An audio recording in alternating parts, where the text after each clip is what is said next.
Hello, everyone, and welcome to What's Up, Ocala. I am Andrea Praber.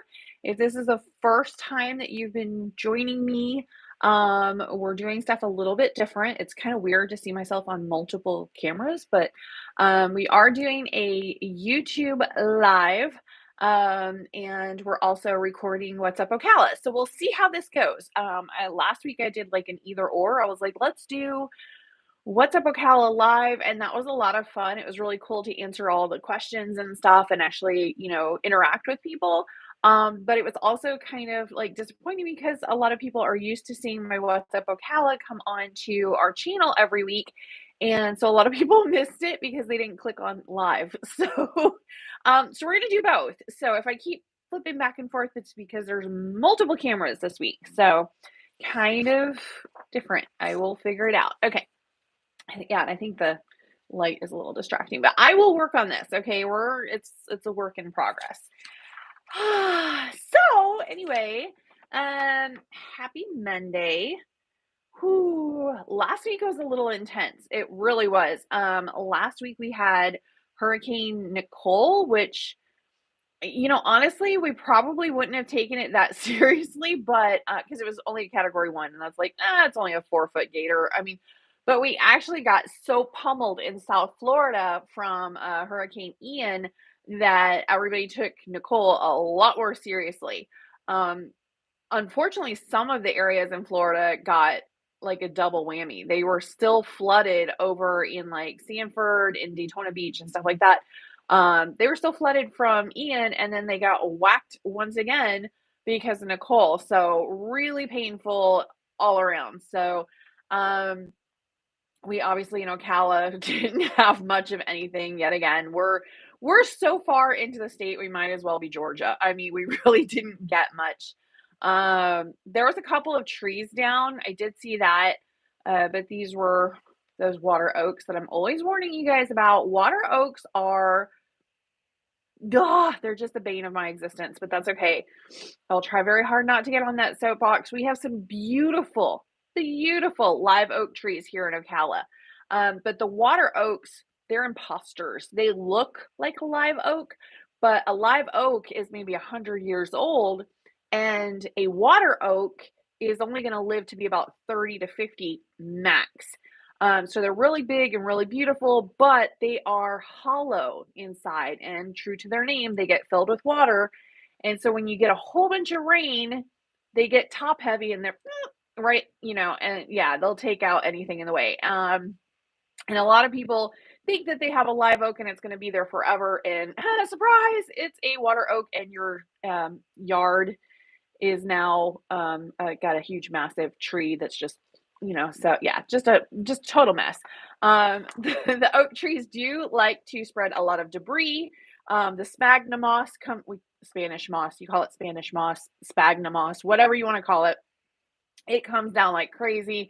So there's a lot of cleanup after a hurricane, just because we get some wind and rain and stuff like that. But that really, honestly, we didn't have that much at all in Ocala as per usual, which I am extremely grateful for. My dad actually was calling me anytime there's a hurricane. My dad calls me to make sure we're okay, and I'm like, how many times, Dad? I live in Ocala. Okay, this isn't even. It's not a thing for us. And he's been to my house, and he still is like, okay, but you're okay with flooding, right? And I'm like, I don't have flood. I'm like high and dry. So, no trees anywhere near my house. They're in the backyard. If they flop over, I'll be like, yep, there's not, no, it's not going to do anything. But because I've seen too much, I literally, even though I'm high and dry, I still have flood insurance because I like to sleep at night. I've just seen too much with property management. And I mean, it's like, it's just crazy, when it's like that, what's that commercial they have that's, yeah, we've been there or whatever, and it's like all these crazy insurance claims and stuff like that. That's me. I've literally seen all this craziness, and I'm just like, because what a lot of people don't understand is with flood insurance, it's not necessarily flooding from outside the house. If a pipe breaks inside your house, that's considered a flood for most insurance companies, and they will not cover the damage. Do you know how much damage a pipe bursting in your house when you're not home will do, it is it's extremely destructive. One of the most destructive forces on the planet is water. So, yeah, my husband and I were talking about it. I'm just like, just get the insurance. Just get the insurance. So, yeah, so we have flood insurance, even though it is literally, it would be impossible for our house to flood from external sources. So it's just, I've seen too much. It's just crazy. So you guys are gonna be like, really? But yeah, it really is. It's true. It's just some crazy stuff. But yeah, that's basically the big news was, we had Hurricane Nicole directly after Hurricane Ian. I did actually lose electricity for about, I don't know, maybe half an hour to an hour. With Hurricane Nicole. Ian, it didn't even flicker really.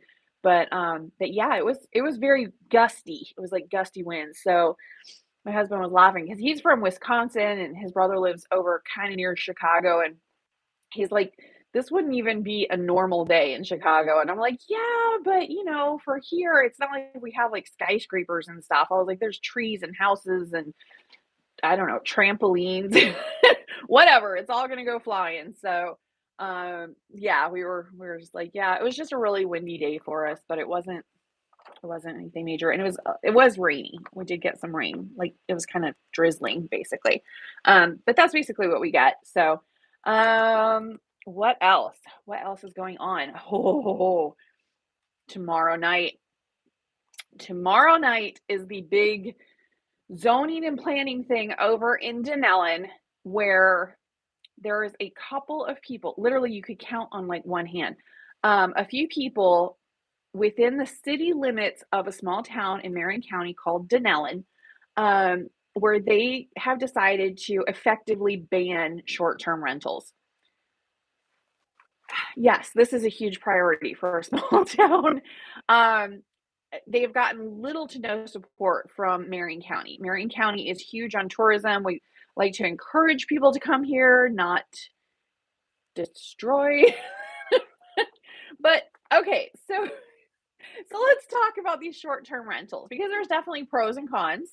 Um, one of the cons is if you have an owner that is just trying to get a whole bunch of money and they are not really going after, the upkeep of the neighborhood or anything like that, or maybe through no fault of their own, somebody rents it and then, basically lies on it and then comes in and does a kegger or something like that. That's like um normally at this point that was more of an issue back in the day when they first started up and people were renting short-term rentals through Airbnb and VRBO and stuff like that. That was definitely an issue. But what happened was all of them got pretty smart and they started putting like ring doorbells or security cameras for the outside. So if a whole slew of people came in to party, they could put a stop to it almost immediately. And then there's not that much damage to the property. Because you got to think the owners of the property want to minimize the damage. They don't want keggers going on in these houses. Also, that was more in like college towns, I believe. I don't know. We didn't really have anything like that over here. But anyway, so that's one of the cons, definitely. And again, they have definitely worked towards other things. I know in the short-term rentals that we manage, pretty much all of them have ring doorbells and stuff that, would show if there's, a whole slew of people coming in or some kind of craziness or whatever. Also, the neighbors all know that we manage them. So if anything like that happened, we would get a phone call pretty much immediately. So it's just not really a thing. But yeah, that's what they're doing is they're trying to negate the short-term rentals. There are a lot of cities and towns and stuff all over the United States that have installed ordinances and stuff. And this is what they're doing is they're thinking about doing a ordinance. So right now it's at planning and zoning because technically it's this weird little in between thing. It's not it's not a rental home as in a residential, but it's not necessarily commercial like a hotel either. It's a vacation rental. So it's just this weird, so do you put them in, a commercial area like a hotel would have to be? It's not like you can stick a hotel a big, huge hotel right in the middle of a neighborhood. There's zoning involved. So that's what they're looking at is like, how are you making these little micro hotels in residential neighborhoods, which is a concern. Um, the problem is, if you saw this ordinance, which you're more than welcome to do, go online, put in City of Denellen ordinance, or just look on for the meeting tomorrow night, and you'll be able to see all of crazy. Um, they are, like I said, one of the concerned citizens has put forth an ordinance where it's actually requesting some things that are maybe not even quite legal. It's requesting that every single person that is going to stay at the property turn in their car registration tags, and they have to be criminal background checked. And they also, I guess, they are going to deny sex offenders and stuff, which, okay. um, the city at large is forcing them to. So the issue is with a hotel, they don't do that. If you tried to register at a hotel and they're like, "Oh, by the way, we're going to do a criminal background on you, and everybody, all the guests that are going to be staying here, and if you have ever had a felony or something like that, the city might not allow us to rent a room to you or whatever." It doesn't. You can't really do that.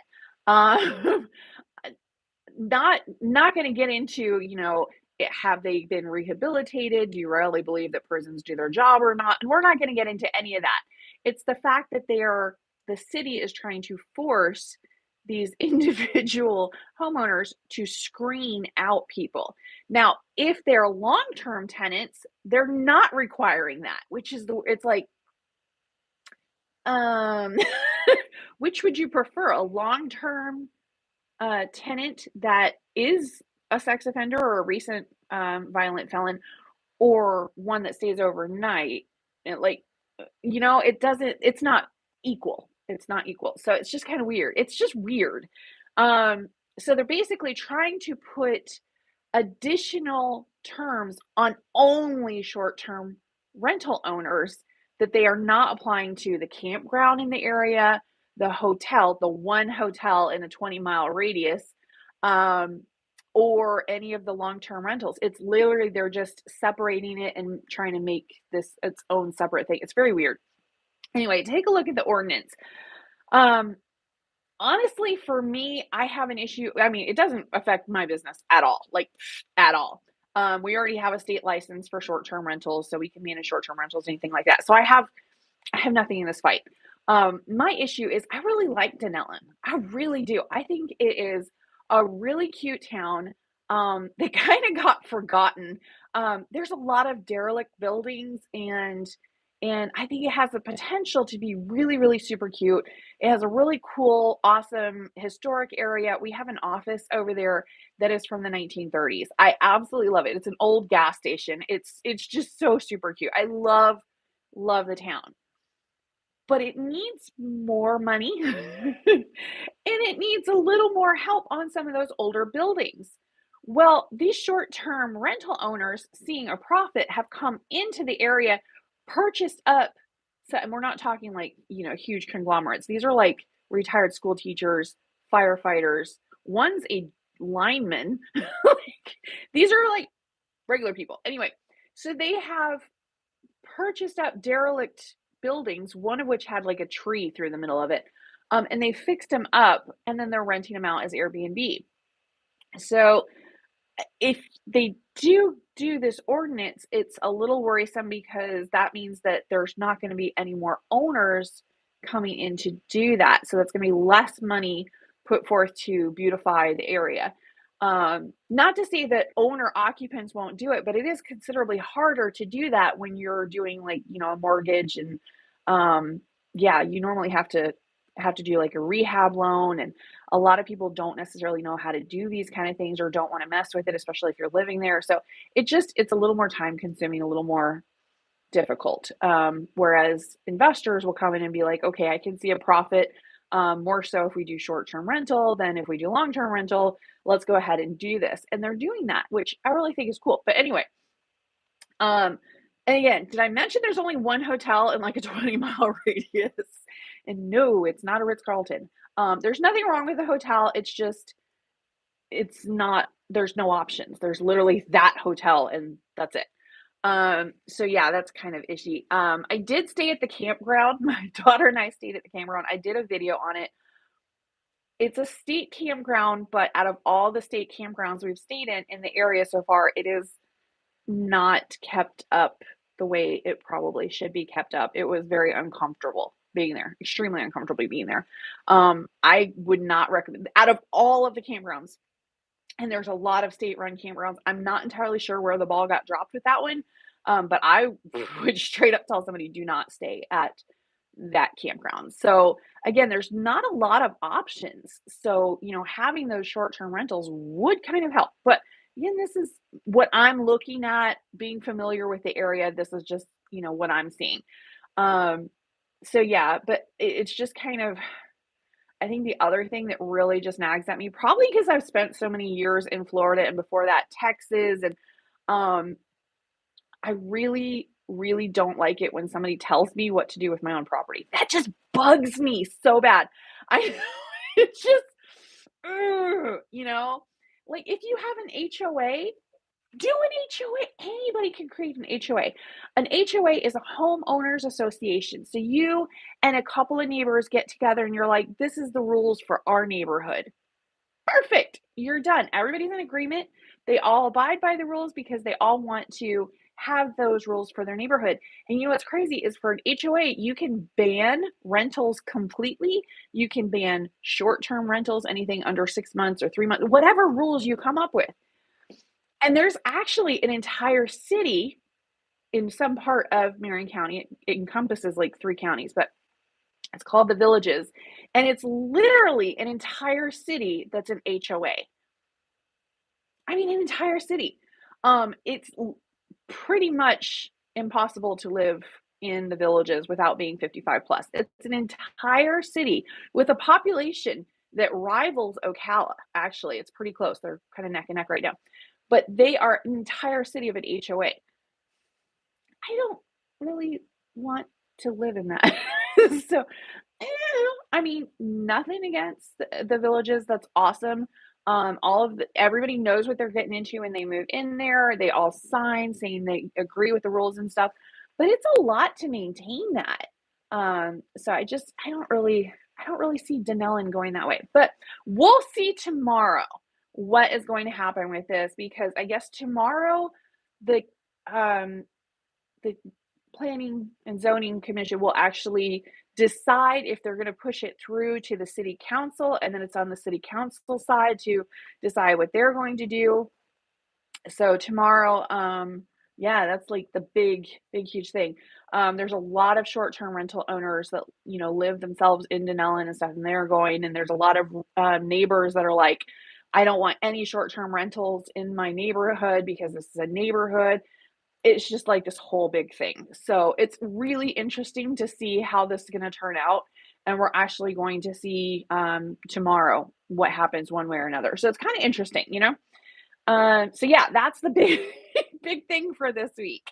I think it's really exciting. Again, I just kind of just watching to see how the different perspectives come in. Each person goes up and that wants to. They can go up and talk for like 3 minutes, and it's all online and live. And yeah, so it's just really interesting to me to see what people are talking about and why they do or don't like something, and it's just really interesting. So I don't know, if feel free, if you have absolutely nothing else going on, feel free to tune into that because it's totally free and you can actually see what's going on and stuff. um but yeah, it's going to go back and forth, and I guess the city zoning and planning will make a final recommendation and then send it over to city council, or they'll just say it's not ready yet. But I think it is. I think they want it out of their stuff. So we'll see what happens tomorrow. All right. Let's go ahead and chat about what is going on in Ocala, Marion County, for this week, actually. Really interesting stuff happened with the interest rate this week. It was just like overnight, I guess, with the elections, I would have to say that's the big deciding factor. It went from almost 8% to 7.24, just like that. It was just crazy. So, a lot of people that are out there shopping for homes right now, they went ahead and locked the rate in. What's interesting with when they say lock the rate, it literally locks it at that point for a certain amount of time, maybe 30 days, 60 days, 90 days, depending on what institution, financial institution you're loaning through or whatever, but it locks your rate right then. So if you have a locked rate and then the rate goes down, you can then decide to lock the rate at that rate if you so desire. If it goes up, you're still safe in what you've locked in. So it's kind of cool that way. Uh, anyway, so yeah, it's at 7.24 right now. I'm kind of interested to see if it's going to go down again. That would be really super cool. I was thinking it was going to continue going up until the end of this year, but I was proven wrong. It actually came down um, almost to 7%, which I know that's not, fantastic, but it still goes under the average for the last, I don't know, 40 years. So kind of interesting there. All right, as far as what is going on this week, I have some extra statistics for you this week, actually. So we have 190 active listings that hit the market in the last 7 days, residential. We had 7 price increases, not a lot there, 379 price decreases. That's a lot. That is a lot. That is almost double the amount of houses hitting the market are lowering their price. So, and they're considerable. Some of them are some pretty good price reductions. Back on the market, we had 54. Sold 137. Now that's interesting. We knew that the sold numbers were going to start reflecting those higher interest rate numbers, and that's what's finally happening. So, 137 sold homes this week. That's where the buyer gets the keys, the seller gets the money, and they part ways. Everything's gone through. Pending, we had 216 go pending this week. So apparently somebody got the memo on that lower interest rate. So we got a higher amount pending and a lower amount coming on the market. So kind of interesting there. If I were a seller, I would go ahead and put my house on the market like this week because there's going to be more buyers in the market this week than there were in probably the last 6 weeks. Canceled, we had 30 cancellations. 30 people were like, you know what, take this market and anyway, we had 11 expired listings. We had 11 temporarily off the market, and we had 4 withdrawn. Kind of interesting. The average home price, I bet you can't, I'm going to give you a second, okay? Just ponder it for a moment. The average home price for a single family home, so no townhouses, mobile homes, blah, blah, blah, in Marion County so far this month, the average home price for single family homes in Marion County this month, so not just the last 7 days, but from November 1st to now, what do you guys think? I'll give you a few minutes. Come on, give me a guess. Nobody's typing yet. We had, let me see. Right now, currently, as far as residential listings hitting the market, excuse me, or on the market, we had 2,482 as of today. So if you were shopping for a home, Shanta says 270K. Nope, that's actually lower than what it is. This actually surprised me a little bit too. So, don't feel it. I would have guessed about 270 as well. But no. So average home price for right now. Come on. Type in those guesses. Come on. But yeah, if you were to shop for an active residential listing in Marion County right now, there are 2,482 active listings. To give you a perspective, if you were looking for a rental right now, heaven help you, Uh, there is 171 active rentals, which sounds like a lot, right? You know, this is the high season for vacation rentals. So I went ahead and took out all of the short term possibilities and just left long term, which is 12 months or longer.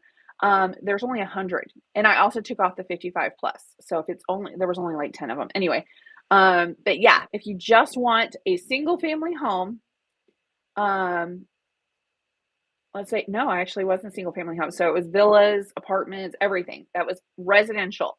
It's 100 in the entire county. And you got to think our county is about the size of the state of Connecticut. So it's a lot of Bill Purdue. Bill, you're actually pretty close. Hi Bill. He gets 299K and actually for the month of November, Jose, you're way off. Way off. We can wish. At some point, you might be correct, but as of right now, actually, Bill was pretty close.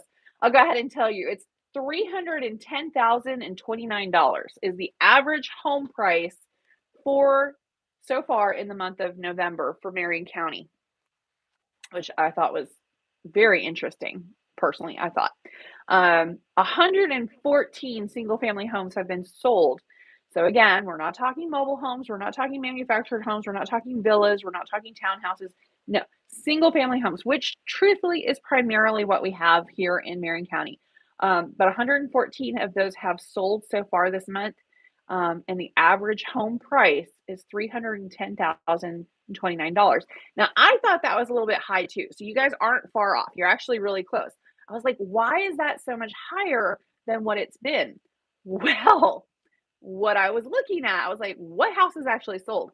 These are a whole slew of construction homes, brand new construction homes that were started and essentially already had the contracts done. And we're talking like a year or a year and a half ago, they are now closing. So we're seeing those higher numbers because of that. The actual average home prices of houses being sold right now are in fact much closer to the 280 range. So just a heads up on that. So it's kind of a bit of a trick. The numbers that we're pulling aren't really reflecting what's going on right this week. It's actually more we're seeing numbers from a year to a year and a half ago. Now, what's really cool though is that means that the appraisals are coming in at those higher numbers because they're coming in from stuff that's already happened. So, while a year or 2 years ago, we were really fighting appraisals because the market was lower and it went up. So it was like, well, all the comps that have sold are lower. So it was like constantly having issues with appraisals. Now it's the opposite. Like appraisals are going through like crazy because all the comps are actually higher. So as the market goes down, it's showing things sold for higher. And so appraisals are going through without a problem. It's really, really, real estate is weird. Okay. It's just weird. Yeah. There are quite a few houses that are going under contract. We had some actually going under contract that are over 400,000 this week at the current rate. Um, yeah, some people, it just depends on your situation and, your living situation, what you want to do and what you have to do. Again, going into rentals, rentals are still sky high. Really, really sky high. So I was kind of getting into that and I kind of went off track. But anyway, um, so we have 171 active rentals, residential rentals in Marion County right now.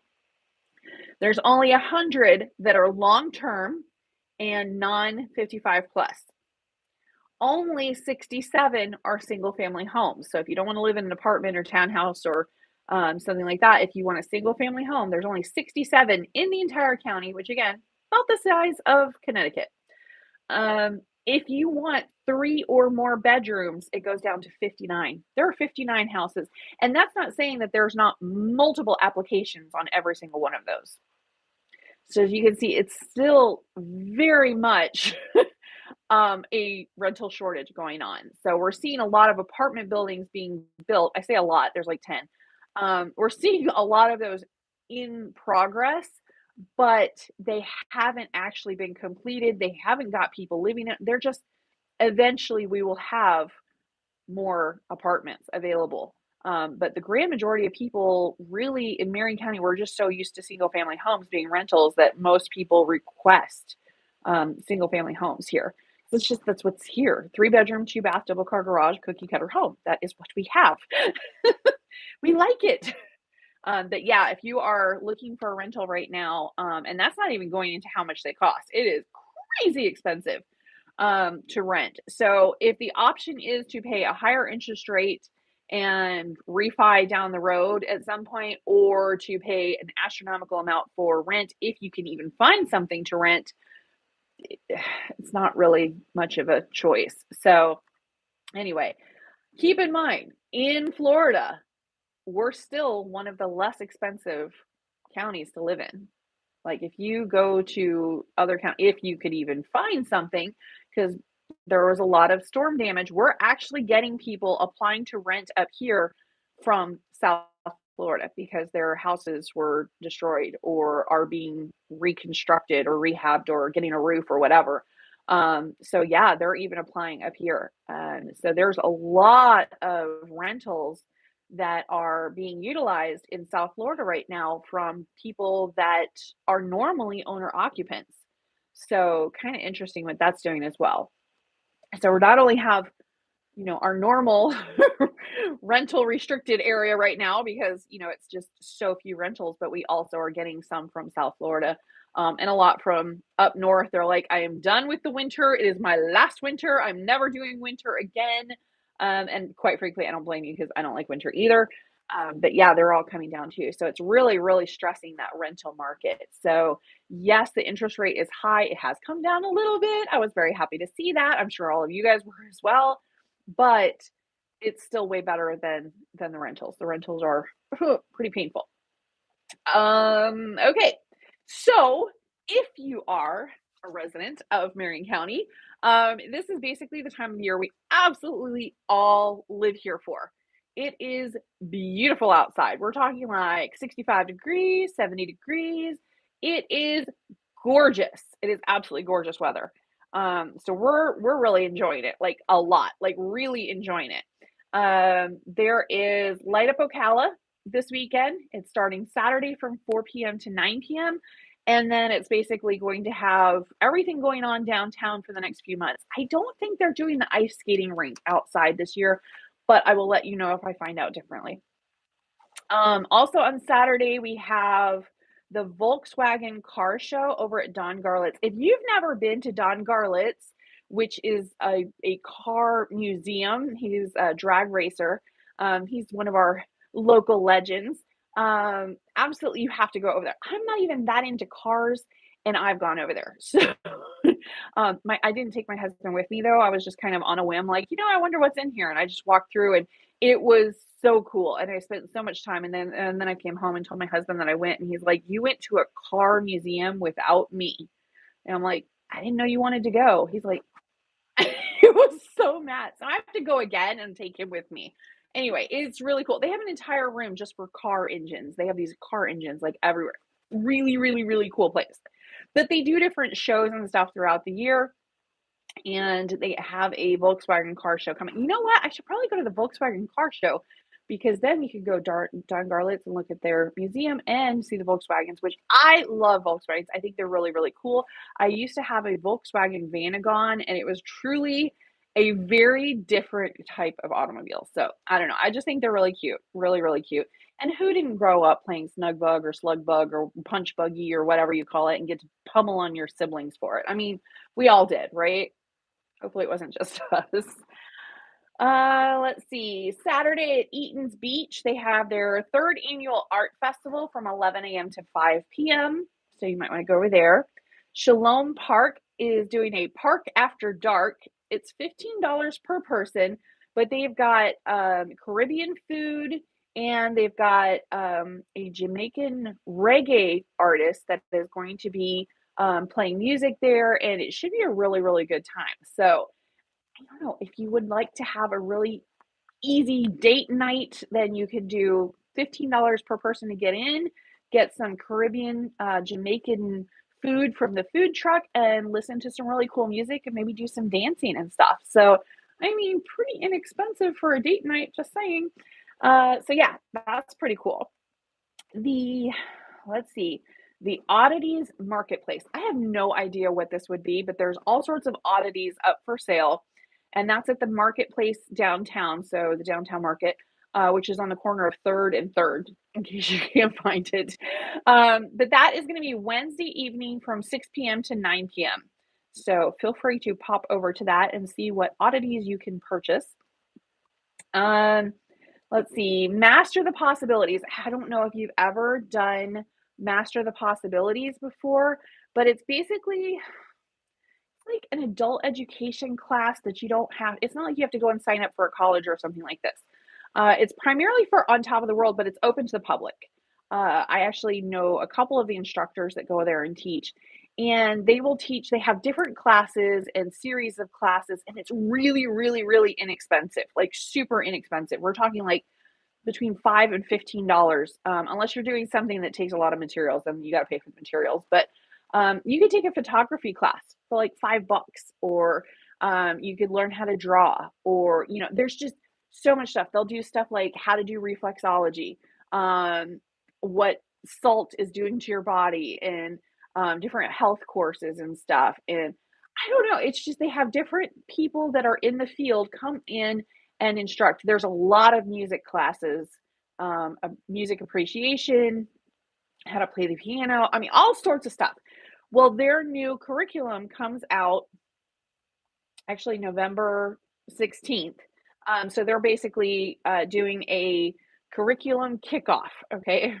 And they have the new brochure. You can go online and see what classes they have, but the brochures are pretty cool. So I've gone in there and circled the different classes I want to take, and then I never have time to take them. But if you have time to take a class or two, they're in the evenings, during the day, and on the weekends, whatever. It's just all different stuff. Or again, like there's a series or something. But it's really interesting. They are doing their January to June classes in this curriculum. So you might want to pop over there or pop onto their website and see what the new curriculum is. And like I said, it comes out on Wednesday.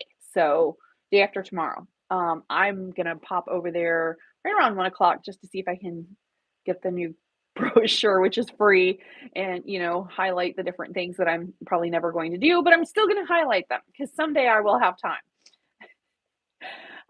And last but not least, there was something I saw that I was just so intrigued by. I know I am the biggest dork. It's okay.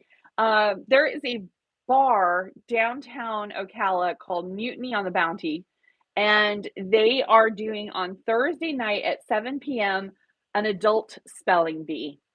And I thought that was really cool. I've never seen an adult spelling bee. I remember it from, kids and stuff. I can't imagine, first off, if there's alcohol applied, because I'm not entirely sure that I could spell my own name with sufficient alcohol. But they are actually going to be doing an adult spelling bee. And I'm wondering if the kids would beat it. Like if you could have a kid do a spelling bee and an adult do a spelling, I bet the kids would beat us, but I don't know. So I'm kind of curious to see if it's just something for fun or if they are like super, super difficult words. I could actually spell supercalifragilistic, whatever. That one I could probably wing, but some of these words that are half Latin and half Greek, I'm toast. So just kind of curious what that would entail. But yes, they have an adult spelling bee. It starts at 7 p.m. on Thursday. If you want to go and watch this mayhem, I personally would probably be, buying drinks for the people that are going up there on the microphone to actually do a spelling bee just to see how well they spell after a few. But that's just me, and I am a little bit of mayhem. I love life. But that's it for me. Questions, comments, concerns, any questions out there tonight? I know everybody's been popping on and popping off, so hopefully I haven't bored you too badly this evening. I should probably have some more trivia words, like guess the price of the house. That would be fun. We did that at the chili cook-off. It was really kind of fun. We actually had a big thing which had a house and it had all the details of it except the address. Somebody tried to cheat. So she's like, I looked up the address and I know it's X amount. And I'm like, that doesn't count then. Anyway, so, we had everybody coming up and guessing the price of the house, and some people were, like, way under, and some were way over, and it was just kinda really, really cool because the market is changing so much. I mean, obviously, with 379 price deductions, um, this week alone, so obviously there's a lot of changes to the market happening, and not everybody even knows what the price of their house would be, or maybe they're hoping for higher and then just lowering it down. I mean, there's a lot of maybe some of people are doing it on purpose. I have like a a what is it called? A thorn or something. Anyway, and it's just driving me nuts. So sorry, I keep looking down, but I'm like, ah, I keep knocking. I talk too much with my hands, so I keep hitting it. Thorn? Is it? I don't know what it's called. But anyway, whatever. I don't see any questions coming up, comments or other. So I guess I will go ahead and sign off for this evening. Thank you guys so much for joining me. I really and truly appreciate all you guys actually watching these crazy videos and seeing how things have changed over time and all of that. It really helps spur us moving forward and everything. If you have not subscribed to our channel, please do so because then, if you put the little notification bell on, you will be notified every time I do a live. I think I'm going to stick to the live version. So we will be doing these every Monday evening. And basically, it's the same format as our What's Up Ocala. So if you missed out, it is available to you. But we are going to be doing this every Monday night. And we'll see if you guys enjoy it. But thanks again. Thanks so much for watching. Again, go ahead and hit the subscribe and the notification bell. And if anything else, I will chat with you guys next week. Bye.